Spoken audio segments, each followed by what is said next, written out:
So, welcome back, everybody. This is Thinking Out Loud. I am your host, Adriana, and on today's episode, we have a very special guest. Her name is Daisy, and she is I would consider her an influencer of a sort. She definitely inspires and influences people to live healthier lifestyles. I've been following Daisy for about 3 years on Instagram now. Her physical transformation is what initially inspired me and had me follow her. But where she is mentally and how she's evolved mentally is what has had me continue to follow her, right? She has been able to reach and inspire 20,000 people on Instagram, but her reach doesn't stop there. She is also playing a very important role in teaching and molding young minds. So, with that being said, everybody, welcome Daisy. Hi everyone. I'm so excited to be here. This is my first time ever doing this, so I'm really, really excited. Oh, Thank you. really? Yeah, this is my first time. That's super exciting. Okay. My first, I kind of just want to get the ball going with what was it like for you, like when you started gaining like the follower momentum and people reaching out saying, you know what, like watching you do your thing inspires me. Honestly, the beginning and the way I guess the whole Instagram started was like obviously I had Instagram just like everybody else, just to have it for social media purposes. Like I guess just to update how everybody's doing. But honestly, like how my weight loss started was just because during that time where I did decide to start losing weight, I was actually going through a lot of personal issues. I had just broken up with an ex of mine that I was with for a really long time. And I was just starting college. So I was just getting into the whole, like, just being single and being out there.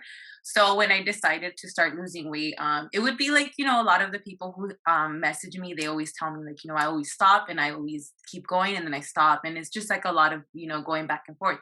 I was like that. I'm a guilty person, I was like that too. I would start and then I would stop. So there was just during this time, I was just like, you know what? I know how it feels like to give up all the time. I want to see how it feels like when I actually accomplish my goals. Because when, you give up, you're just like, I'm over it. Like, there's no point. At that moment, I was just like, you know what? I'm sick and tired of just figuring out what it feels like to fail all the time. Like, I don't want to do this anymore. Like, I'm going to do it for me. So I felt Instagram was a really good way to keep myself accountable just because I was posting it. So I was like, okay, I'm posting it, people are seeing it. Like whatever, I'm gonna do it, So then it started being kind of like a daily thing where I would just post my meals and kind of like my workouts and then just holding myself accountable. And I guess like little by little, as I started kind of posting my transformation pictures, my account was not private. So I guess like the hashtags I would use, like, weight loss journey, weight loss, fitness guru, like fitness motivation, like stuff like that. And then I just ended up just starting to get like people following me and they would message me and tell me like, like, how do you do it? Like, what are you doing? What type of diet are you doing? Just stuff like that. But honestly, when people were messaging me and telling me their personal stories, like it started off with like, just asking me questions about just like weight loss and diet and like, what it is, what kind of exercises that you can do.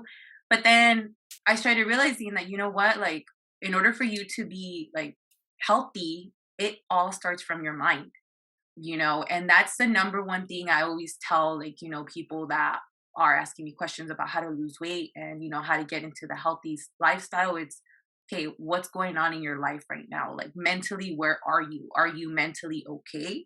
Or do you need somebody to talk to?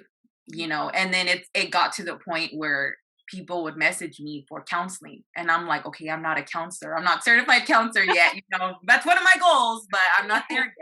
So we would just kind of have like conversations about what's going on in their household or what's going on in their relationships, what they're dealing with or work wise and stuff like that. And then I guess like from there they kind of started shouting me out and then my following just grew. Oh, And yeah, so it's crazy how it happened, and it's funny because a lot of people tell me like, "Did you pay? Did you pay anybody to like, and I'm like, "No, I've never paid anybody and I'm not one to flaunt my following. If you were to literally like ask anybody who's ever met me in person, I've never once said like, oh, I have this amount of influence and this Like, amount of you know followers. who I am. Yeah, like I'm not, trust me, I am not like that. And people will tell you like, oh yeah, Daisy is not like that. Like I when I first met her, I didn't even know she had 20K followers, Yeah. because to me it's nothing like my worth because I have 20K followers or whatever is not more than somebody who has 5K or 500 or even 100 followers. Like those followers just it just happened, Yeah. but And it's like maybe to you, you just feel like it just happens for you, but it's like when I'm listening to you, it's like you just either naturally or instinctively knew how to keep that community that like was coming Mhm, towards you. You know, like they were naturally like just coming toward your way, but you knew even though it wasn't your area of expertise, how to give like words of encouragement or you knew how to play the role, you know? yeah. How would you say like that you notice like a larger Hispanic following or do you have like a variety? Like how do you think you being like a Hispanic woman like Mhm. impacts your following? Okay.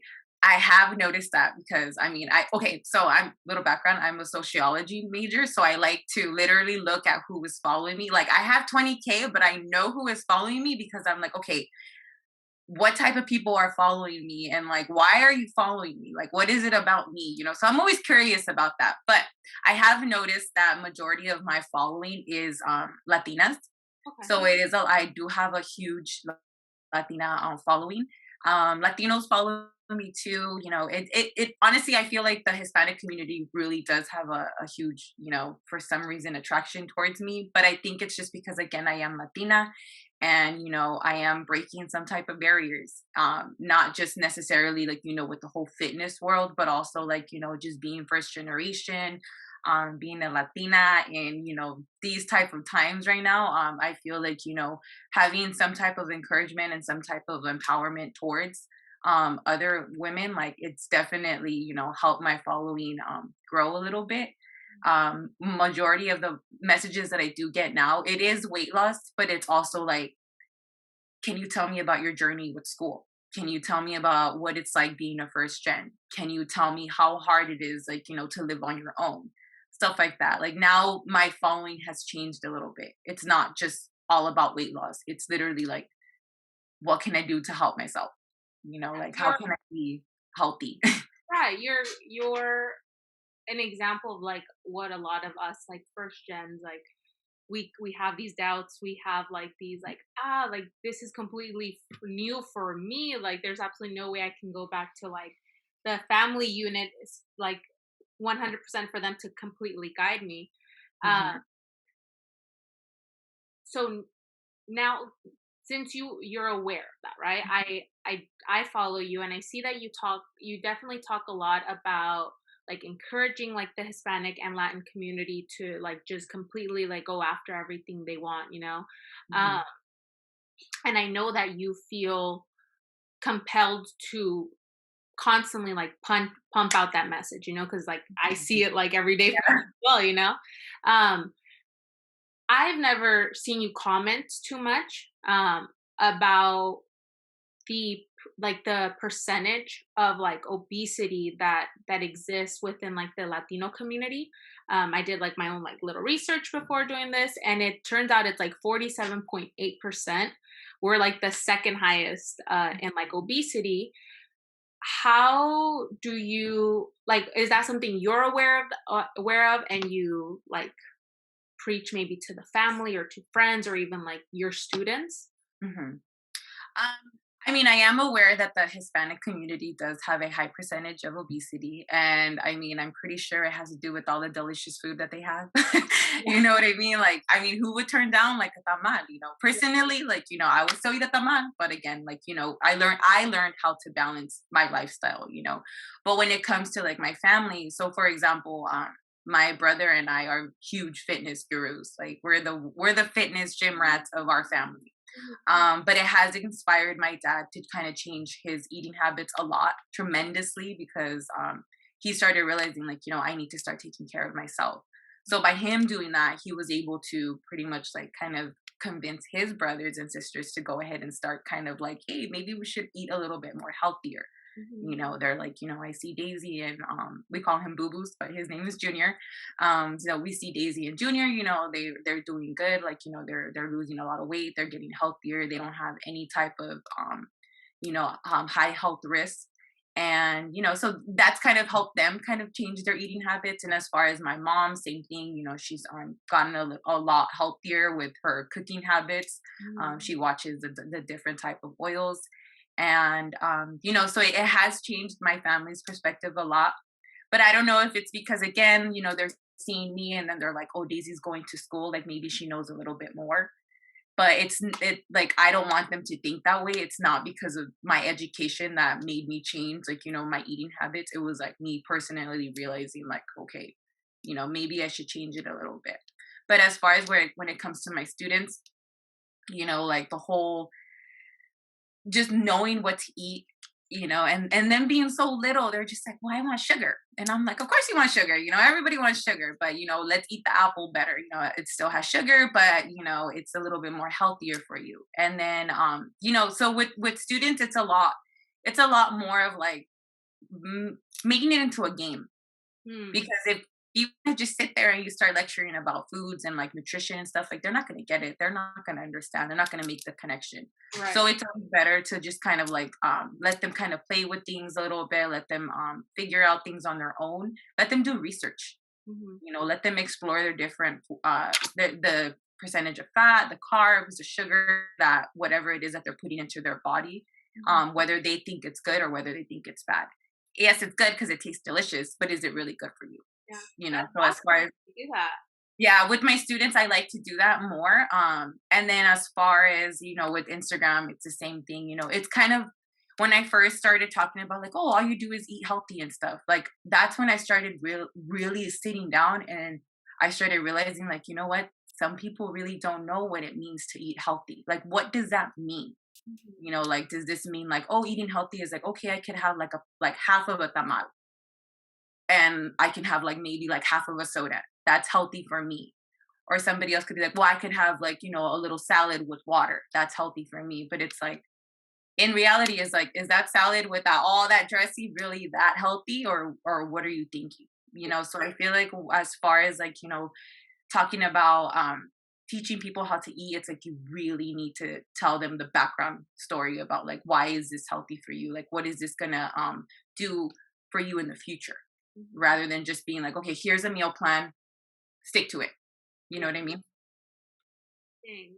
No, I get what like you're saying because I Mhm. like I mentioned like I've gone through my own like ups and downs of like learning how to get healthier. Like I like to me my mom's like the greatest chef that ever was, and Yeah. it's like so anytime she cooked like I wasn't turning food away and she was for sure serving me like seconds and Mhm. pushing thirds. Um but I know like for example I like how you meant I'm kind of going to go back to what you mentioned Mhm. about how you you needed to emphasize to your parents like it's not because I'm like getting like I'm going like I'm pursuing an education, a higher education Mhm. that now like oh I'm the too good to eat like what you're eating kind of thing, Mhm. because it's you posted something today where it's or no, I think I was going through like your old stories where you said something like people talk about eating vegetables and like whoever's listening like loses their mind, Right, but yeah. like if Mhm. you're gonna if it's like you admit like yeah I just had like a burger and like some fries, it's like oh like that's just normal and we're okay with that, like we're not gonna say we're not questioning why people are making those choices. Mhm. I've like so I completely understand it and I think it's funny. It's interesting to me that you would even have to mention that to your family or Mhm. and I understand and it's like it's not to like like pick at your family, but it's just like I understand like the mindset, like when I think like minority families are like, oh, like this person's getting educated, like they start they I want to say like naturally, and then it's not like not because they know any better. They Mhm.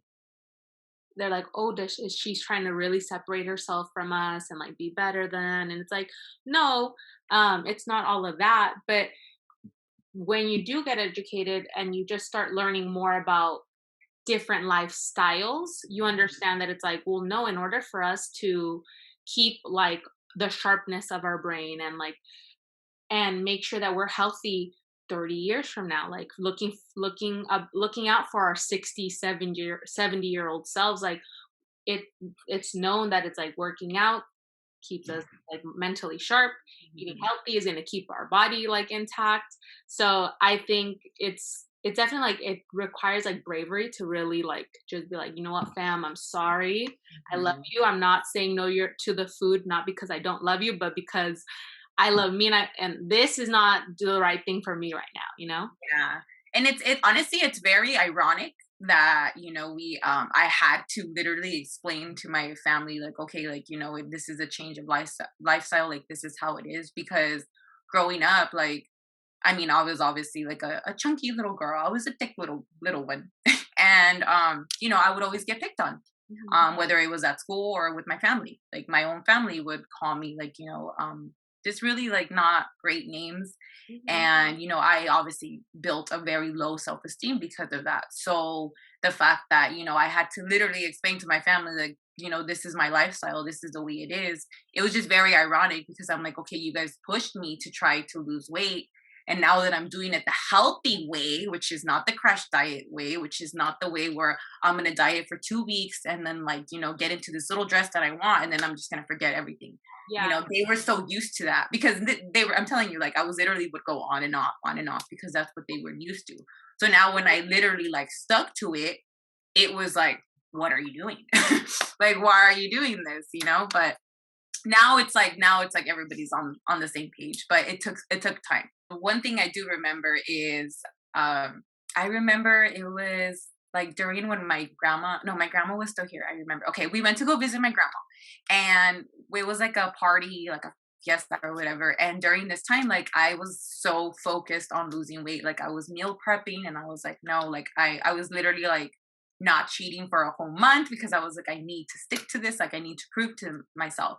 And it was like a party, and I remember prepping my food to go to the party because I was like, I'm not gonna eat. I wanted to eat it so bad, but I did not. It was like birria and tamales and like pozole. They had literally everything, like all my favorite food, literally in one room. So I remember, like, just heating up my meal prep at the party. And my cousins would look at me and then they'll be like, "What are you doing?" And I'm like, "Oh, I'm prepping." And they would look at me and then they would be like, "Ay, pobrecita," like, poor girl. And I'm like, poor me, like, what are you talking about? I was like, I'm fine, I'm gonna eat this food. And they're like, but you don't get to enjoy the food. And I was like, you're right, not right now, but I will eventually. I'm like, but right now I have a goal, and I want to really achieve that goal. Right. And it was not more like a, oh, why are you eating that? It was more like pity. They would pity me for being like on a diet. And I'm like, you guys are making fun of me, and you're okay. I'm like, wait, first of all, you make fun of me because I'm thicker.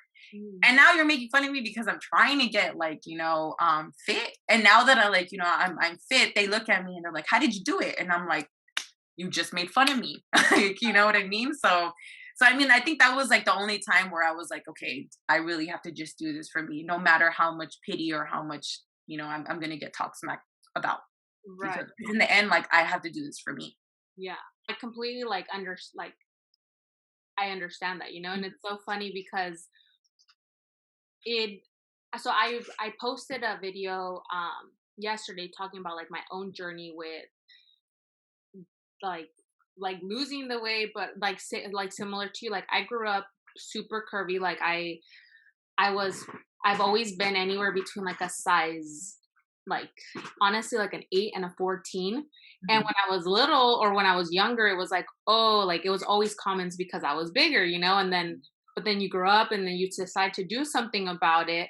And then it's like, oh, well, now like she's all skinny or she's malnutrida or she doesn't, and it's like, no, I'm actually very happy right now.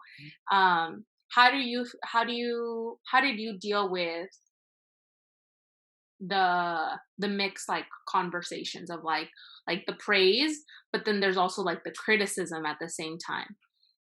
Yeah. Well, I mean, to this day, I still deal with that because, like, so for example, like my family is okay, so I am not against having your surgery or your body done, or like if you want that, then you do that. That's fine, but it is not okay for you to talk smack about somebody who obviously did not get a BBL, or like, or got whatever it is enhanced, and they're trying to do something about it. I don't agree with that. But so my family is very into surgeries. They want to get everything done, and I'm just like, that's you, but don't force it upon me, because that's not what I want. So one thing is like, they're always telling me like, why don't you get a tummy tuck or whatever? Because I mean, the thing is, I did lose over 80 pounds, so I do have excess skin. It's not to the point where like, it's very noticeable, but it's a mixture of, I say it's a mixture of fat and skin, but my brother says otherwise. So I'm just like, I really don't know. But they always tell me like, like, oh, like te miras muy bien, like you look great, but you would look better if you didn't have the lower stomach. So I'm sitting there like, wait a minute. You just paid like $5,000 to go get your body done, and you don't even know what it means to like diet or go work out and stuff like that. And you're gonna sit there and you're gonna criticize me. So in my head, I'm thinking this, right? But what I tell them is like, you know what? I'm like, you're right. Maybe I would look good without the stomach. But you know what? I'm going to keep trying. I'm going to keep trying to lose this weight. And if I don't lose it, then that's fine. Because I've already done so much that I'm proud of myself. So whether I look good to you, then that's great. But at the end of the day, like what I do is not meant to satisfy you. And the thing is like my obviously like when you speak this way to like a Latina or like my aunt or my mom, they'll look at me like, are you crazy? But I'm just like, it's gonna happen. And dealing with my family, like I've got a lot of backlash on it, but I've learned how to just kind of like ignore it. In the beginning it did hurt, I'm not gonna lie. Like I would sit in my room and I'm like, oh my goodness, like I would never be good for my family, like whether I look good or not. But in the end I was like, well, everything I do is for me. And like my family's just like, they're my support system, but in the end, like everything I do is literally for me. Yeah. Oh, I love that. Mhm. It's like absolutely like radical like self-love, like, and it has to Mhm. come to that, because I um like same here, like I naturally have like just bigger hips, and Mhm. but when I was like heavier, I felt really like gross. Like, Mhm. yeah, like it was like some people would say like, oh, like it looks good, and I'd be like, thanks, like thanks, but Yeah, you're like, I like, guess. right, but it's like I just didn't feel comfortable in my own skin. And Mhm. I understand like that, like of people just, oh, there's always just something always to comment about, um and I think like specifically, and this is literally just something that like I recently like I'm kind of like realizing about like the Hispanic community, and I'm like, it might be borderline like toxic of us like to engage in this kind of behavior, because I remember like when I first was like losing weight, I was getting a lot of like those comments as well, like, oh, like, but you're losing it in this area, or like not, or not enough here, not enough there, or like my support system was trying to make me feel better about my what I look like by comparing me to other people, like, oh, well, at least like you don't look like that, or like trying to make me feel better about myself, but they'd have to like aim and target somebody else Mhm. to make me feel better enough. So it's like I had to learn really quickly, like, yo, like it's not even about comparing yourself either to make you feel better. It's like you really just gotta be cool with what you look like, period. Like period. Like, and it just it's rough, and I wish that like I want to say like the mom, the tia, like all of that, like I wish it wasn't there, but it's like it's up to like us that like since we're starting to know better, learn better, to not even like engage, because it's like I have like people in my life who have also like had like plastic surgery, and have absolutely loved it, and it was like the best move for them, whereas like I think what I've always kind of like said when it came to that conversation is like just know whether or not it is for you, and kind of like dig in deep and like ask yourself like the underlying questions, because I know like even like in moments where I'm like, oh, like I'm starting to get like loose skin, or I don't like how this is looking, or you know what, like it would be cool like if I just looked a little bit more like perfect, and it's just like I knew that for myself, it wasn't the right thing for me to do, like it just like I always said this too because I'm like, it's taken me many years to like prove to the younger me that it's like, I love you for your body and for who you are, and what your body looks like does not matter. Like, you're not loved any less or any more because of it. Mhm. And I've always said, like, to myself, like, or I've always thought, right, that it's like, if I were to ever do that, it would be like betraying my younger self and saying like, just kidding, like everything that you thought was Mhm. wrong actually is wrong, Yeah. um, No, I definitely I understand, and trust me, I agree with you like 1,000%. Like with literally everything that you just like said and mentioned, like 100%, literally like everything. I think, especially like right now, I feel like it's even harder just because of the whole like just everything that's going on with like social media, plastic surgery is just becoming a norm. And like I said, I'm not against any of that. If that makes you happy, like I'm all about whatever makes you happy. If getting surgery makes you happy, that's fine. If going to the gym makes you happy, that's fine. Like whatever it is that is going to make you happy, like you need to do it.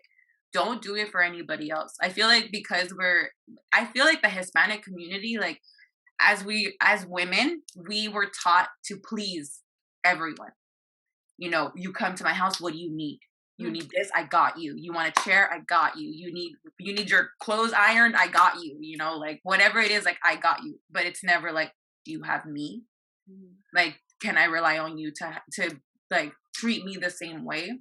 mhm, Or, like I'm just putting like all of me to you. mhm, We were never taught like, what do I want? And one thing as a teacher, I feel like that helps me kind of inspire more people because I'm learning to go back to my childhood in the way I was taught. I was never taught to think for myself. I was taught to think and to like mention somebody else. It's never like, what do I want, or I think this, or no, it's like, well, the book says this and this is what you said, so I'm going to do this because you're right and I'm wrong, you know and it's like that's not how it is. Like it's really like what you think. right. Oh my god, I love that you even took the conversation there because Yeah. it's so true. Like, and it could. I know that I see that clearly and loudly amongst like Hispanic women, Hmm.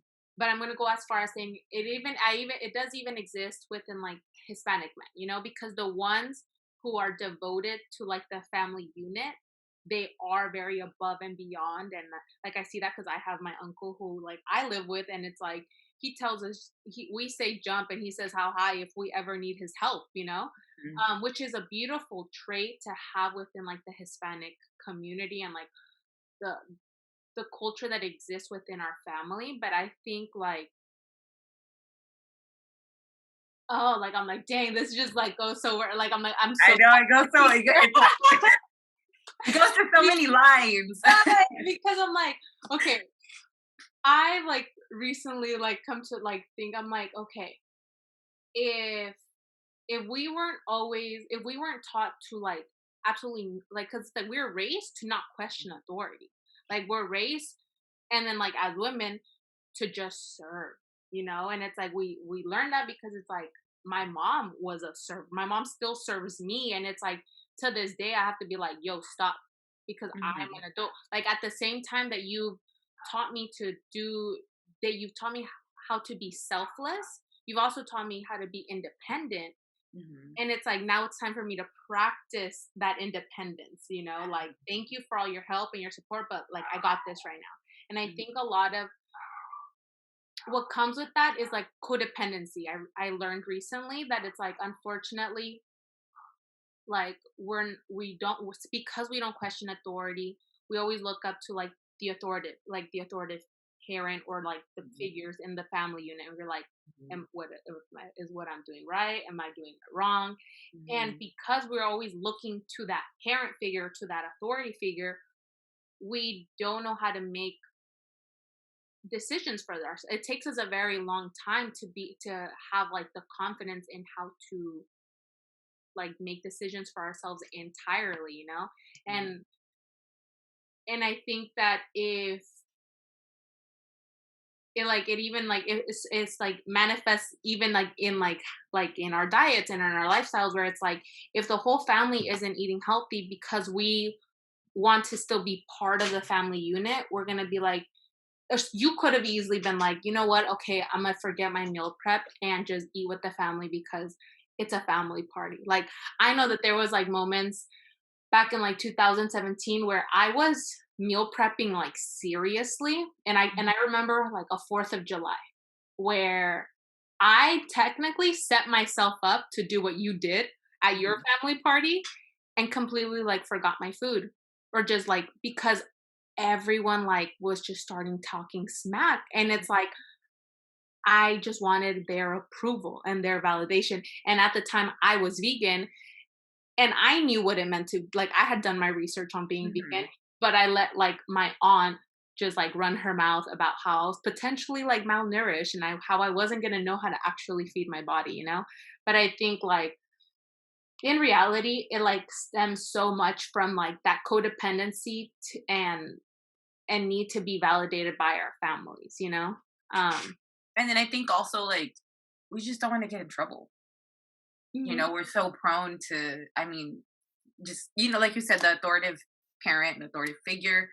If we don't do what we're told, we don't do what we're supposed to, what's gonna happen? We're gonna get disciplined. mhm, Okay, well, it depends how they discipline you, whether it's like severe punishment or whether it's just like a little timeout. mhm. We don't really know, and I feel like, like that's why when everybody's like, I didn't sign up for this adulthood, like stuff like that, and it's like, you're right, we didn't, because we weren't taught the skills that we Being needed an to. adult, yeah.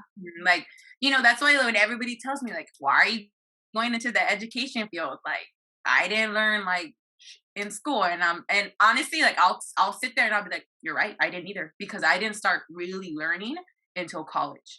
Mhm, That's when I started really critically thinking, because my skills were just never tested like K through 12. mhm. So K through 12, I was always a yes, ma'am, no, no, sir. And now in college, I'm just like, well, why? Yeah.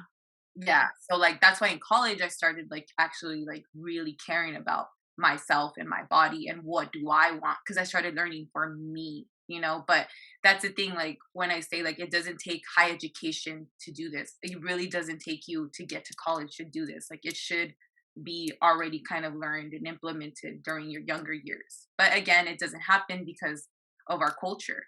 Our Mhm, Hispanic culture is not, we don't know what's good or what's bad. Why? Because nobody ever took the time to sit and talk to us about it. Like, it's okay to have, your Mexican feast and, like, whatever it is that you're going to eat. Okay to, like, still want to have some type of vegetable in there. mhm, And that's the thing, like, with our culture, we're not taught that.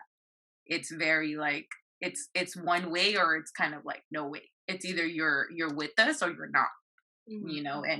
And unfortunately, like, again, being first gen and trying to get into the fitness world and just trying to cope, balance it was hard. It was very hard, but you kind of learn to just accept it, whether your family is going to agree or not.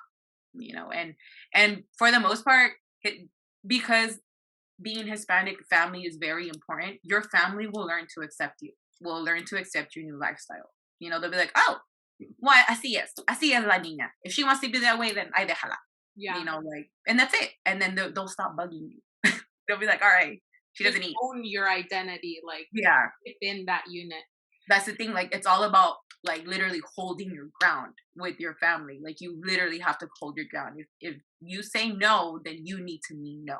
Like, Mhm, no means no, yeah. and yes means yes. And again, that's something that we're not taught. As women, no means, are you sure? Mine. maybe I could change your mind. Look at this, but it's just like, no, stick to your word. Like, can you remember where you were mentally? Like, because I know you mentioned like you had gotten out of like a long term relationship and you were like transitioning into college. So do you Oh, like when I decided to actually like really get serious, where I was like, I'm just gonna take it by the bull's horn and write it. right like Uh, and like a follow up, did your school like that fire for the gym and your school like cross paths, or were you always just like, no, I'm gonna figure out my future for sure, but then like the body kind of followed, or was it like, boom, I'm gonna just like take over altogether?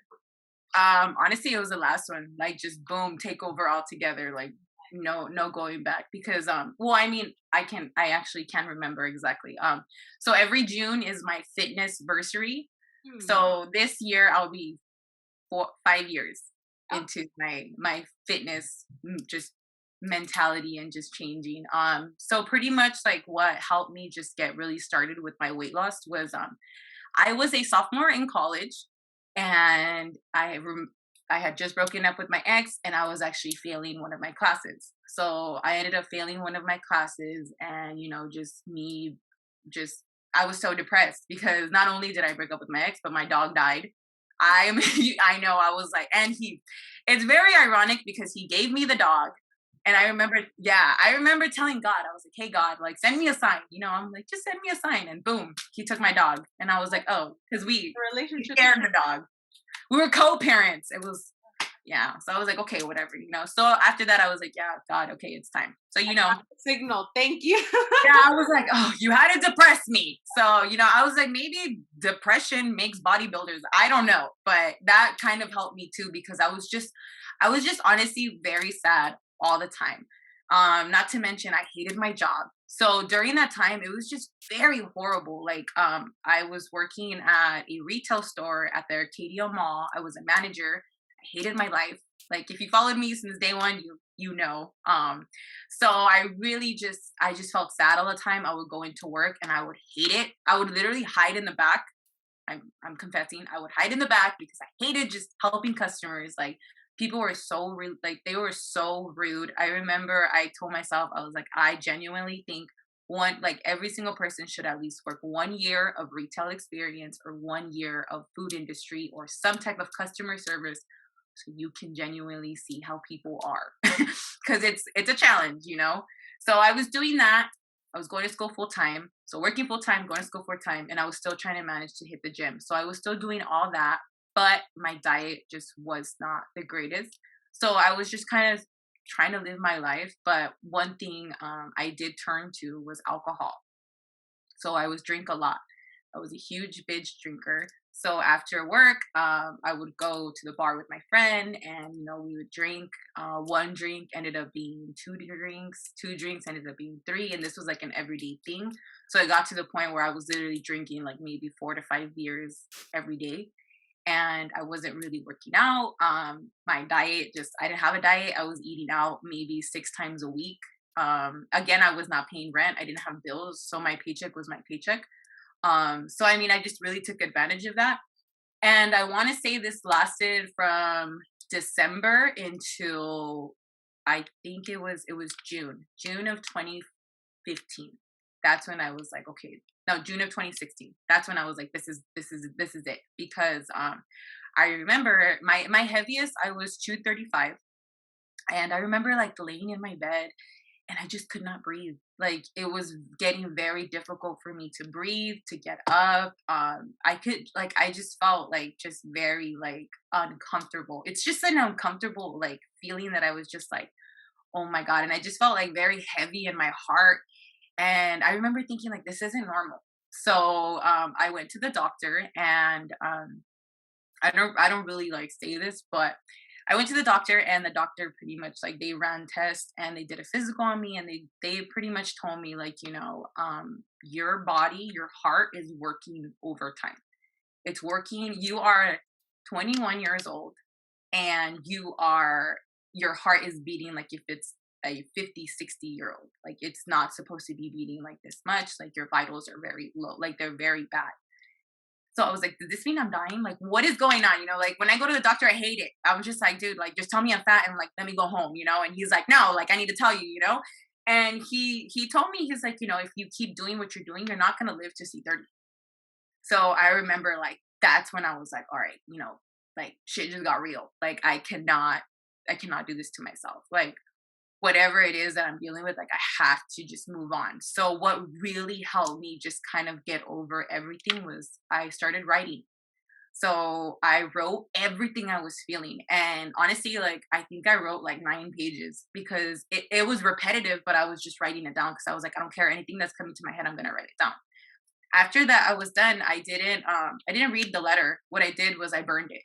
So everything I wrote and got rid of, I was like, okay, it's gone. So now it's time to get serious. So the next day, that's kind of when I started like, gradually like going back to being healthy because I was healthy before. Like in high school, I was predominantly like smaller because I was working out and was doing what I had to do. But college, you get the college experience, college freedom, 15, freshman 15, like it's a real thing if you don't take care of yourself.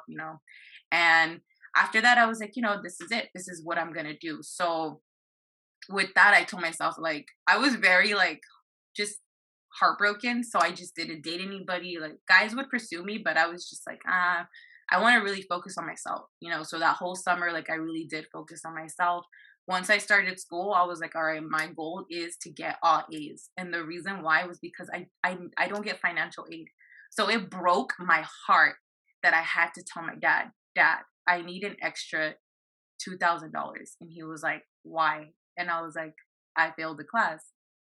And I'm just sitting there and he's a construction worker, and he's in his polvo, like his dust, like his work gear, and he's like, okay, mija, like that just broke my heart. I was like, never again. Like never again will I like ask my dad, like, hey dad, can you pay for my school again? Because I was obviously too lazy or too unfocused to not like put my all in it.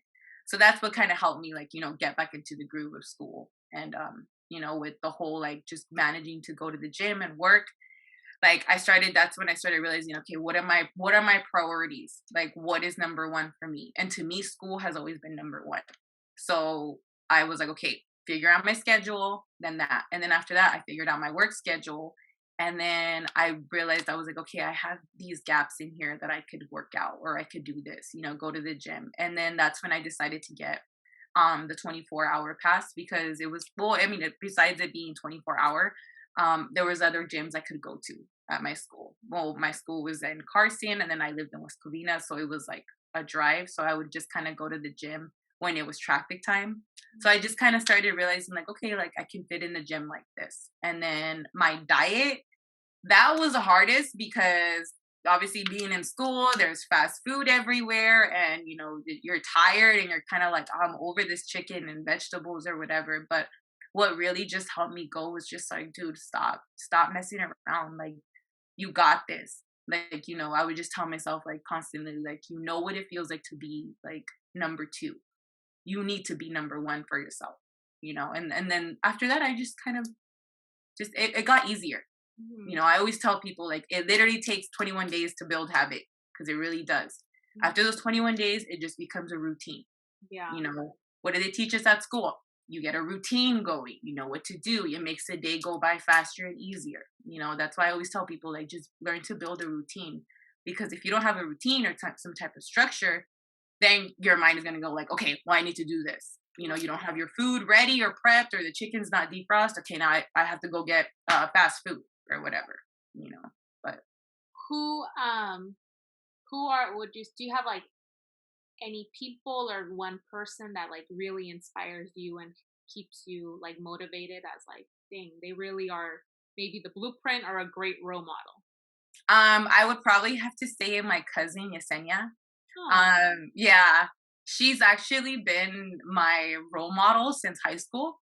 Mhm. So she is technically the original first generation Mhm. college student. So I seen her. I like her story is you would probably want to interview her because she went from being like one of the lowest, like from a really low income community where she's still in that low income community, but man, she is making things happen. Then I see her every single day, like She's a registered nurse, and she's told me everything that's been going on with this whole pandemic.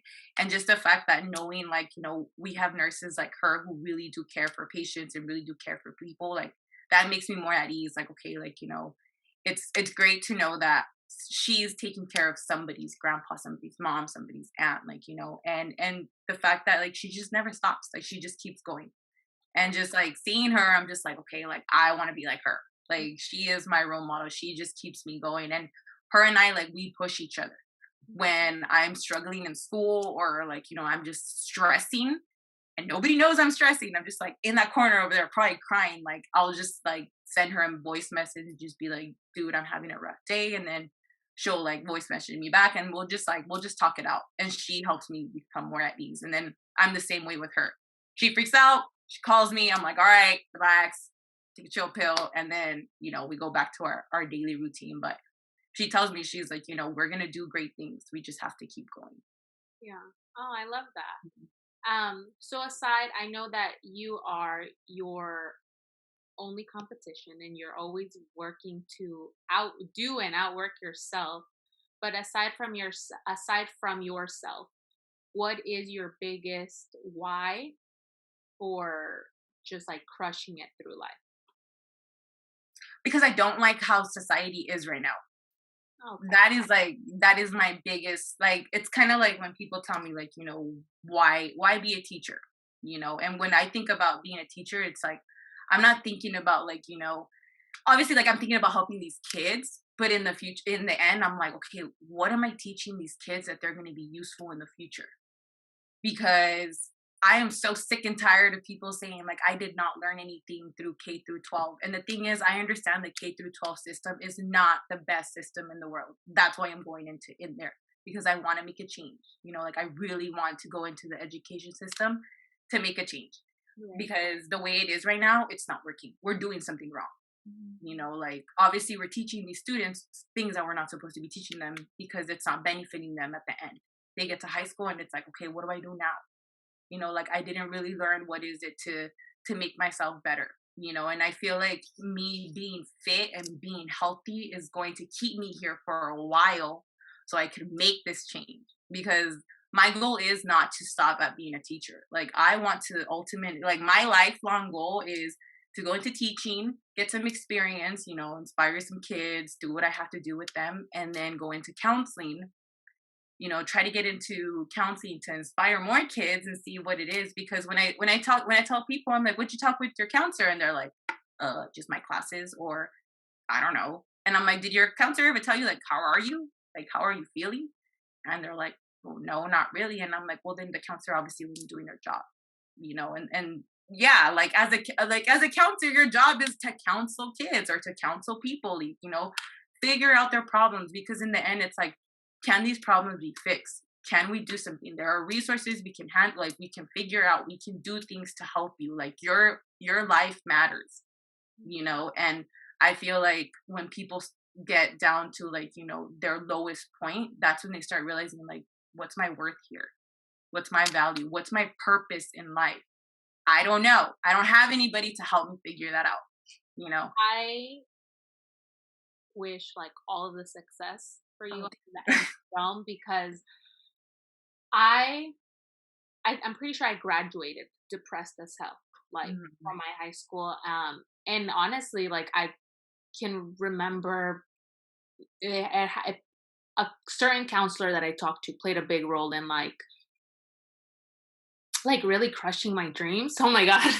No, But I feel you, because same here. and and it's like I believe in community, and I believe in like the power of like the individual who whose passion is to make a change, Mhm, um and that's like one of the biggest reasons why I'm even like doing this series is because I think there needs to be more, like I mentioned like to you at the beginning, like I feel like it's so important to highlight how many different versions of like Hispanic and Latino success exist. Because mhm. like personally, like I'm just trying to go like the entrepreneurial route with it.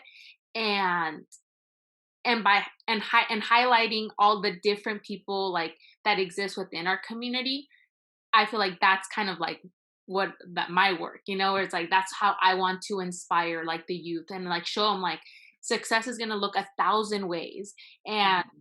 and it's like if school is for you, by all means, crush it, kill it, and make like a really impactful difference, because it's like every single one of like the people who like really moved me were all of like my English teachers, you know? Mhm. And like it's funny because like I never really had like a great relationship with them because they were so strict and they like Yeah. pushed me and they'd like, no, you need to use your brain and like think critically. Mhm. And I would scratch the surface, and they're like, no more. Like we see it, but dig deeper. And Mhm. to me, that was so like profound, and it's like Mhm. that stayed with me, but I had no idea how it would like manifest itself later. So Yeah. I would 100% love to interview your cousin, and and I wish you like all of the best in the years to come. And I would love, and I'm gonna continue to see you grow and develop, and I would love to maybe do like a check in like in a couple of like years from now, and just to see what how everything continues to go. Because ideally, like I feel like I see like the potential and like where people are going, and it's like I want to see that journey, and I feel like, and it's so important to showcase that it's like just like right now may feel like a winning season, there could be like a slower season that follows, but then it only is followed by an even bigger like winning season. So cheers like to all of that, and thank you so much for your time, Daisy. You were so You're great. welcome. You're Um, welcome. is there any last words of like encouragement that you would give like any of like your followers who are watching this video today? I would probably have to say, like, I know we always hear this and we're always like, ah, really? Like, literally, guys, like, do not give up. Like, one thing I always tell myself is like, how bad do you want this? Do you want this like this much, or do you really, really want it? Like, and not to mention, like, we have as a minority community, we have so many people that we need to prove wrong. We have a lot of doubters, and it's just like, let them hate. At the end of the day, like, you're gonna have that crowd who is not gonna support you. Unfortunately, I wish like we had a community and a society where we all pushed and encouraged each other to be like the greatest person we can be. But we don't have that because competition is so big. Which, I mean, I understand. But at the end of the day, it's like, don't let it get the best of you. Whether you see somebody doing better than you or lower than you, it doesn't matter, because at the end of the day, it's like, where are you? Don't worry about what other people are doing. Worry about you, like your focus, whether it is in your fitness journey, your, going to school, or whether it is that you want to pursue something else, a business, like whatever it is that you want to do, just keep going, like stay focused, and just like remember, like, if you're having a hard time, it's gonna pass. You know, like, for every dark night, there is literally light at the end of the tunnel. Like, just stay focused. Aw. Well, thank you so much for your time, Daisy. You're And welcome. Thank you for having me again. This is so exciting. I hope we stay in touch, and I'm gonna continue to root for you